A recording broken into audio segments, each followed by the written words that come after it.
ஓம் சாய்ராம். என் அன்பு செல்லமே, என்னுடைய அழகான தங்கமே, என்ன யோசித்துக் கொண்டு இருக்கிறாய்? நான் எப்பொழுது பேசுவேன்? என்னுடைய மனதில் இருப்பது உனக்கு எப்பொழுது தெரியும்? உன் மனதில் இருக்கும் ஆசைகளுக்கு நான் தலை சாய்ப்பேனா? உன்னுடைய ஆசைகள் நிறைவேறுமா? இப்படியெல்லாம் நினைத்து கொண்டே இருக்கிறாயா? என்னுடைய தங்கமே, நீ ஆசைப்படுவதில் எதுவுமே தவறான விஷயங்கள் அல்ல. எல்லாமே உன் வாழ்க்கைக்கு தேவையானதை மட்டும்தான் நீ ஆசையாக பட்டுக்கொண்டு இருக்கிறாய். ஆனால் இன்னும் நடக்கவில்லையே என்று கவலையும் அதிகமாக இருக்கிறது. அடுத்தவர்கள் வாழும் வாழ்க்கையை பார்த்து இதைப்போல் எப்படி நம் வாழ்க்கை முன்னேறுவது? சிலருக்கு தங்கமே எல்லாம் எளிதில் கிடைத்துவிடும், சிலருக்கு கஷ்டப்பட்டால்தான் கிடைக்கும். நீ இரண்டாவது இடத்தில் இருக்கிறாய். உன்னுடைய கர்ம வினையோ மிக சக்தியாக இருக்கிறது. ஏனென்றால் போன ஜென்மத்தில் நீ செய்த தவறினால் இப்படிப்பட்டது நடக்கிறது. போன ஜென்மத்தில் செய்த தவறு இந்த ஜென்மத்தில் அனுபவித்து கொண்டு இருக்கிறாய்.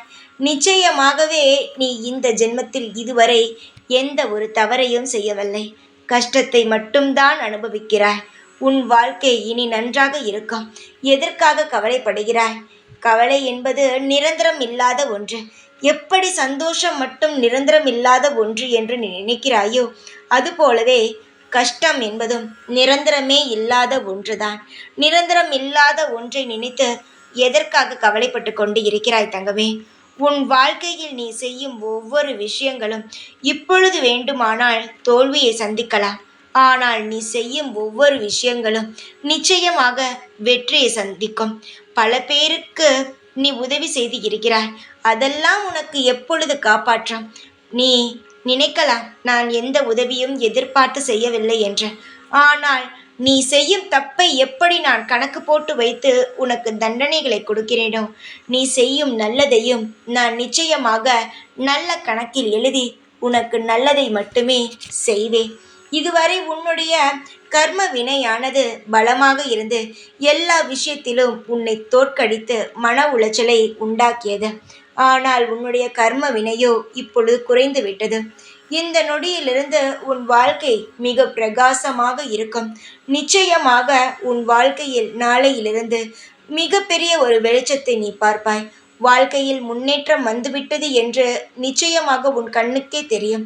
அப்படிப்பட்ட நிகழ்வுகள் எல்லாம் நடக்க துவங்கும். கவலைப்படாமல் இரு.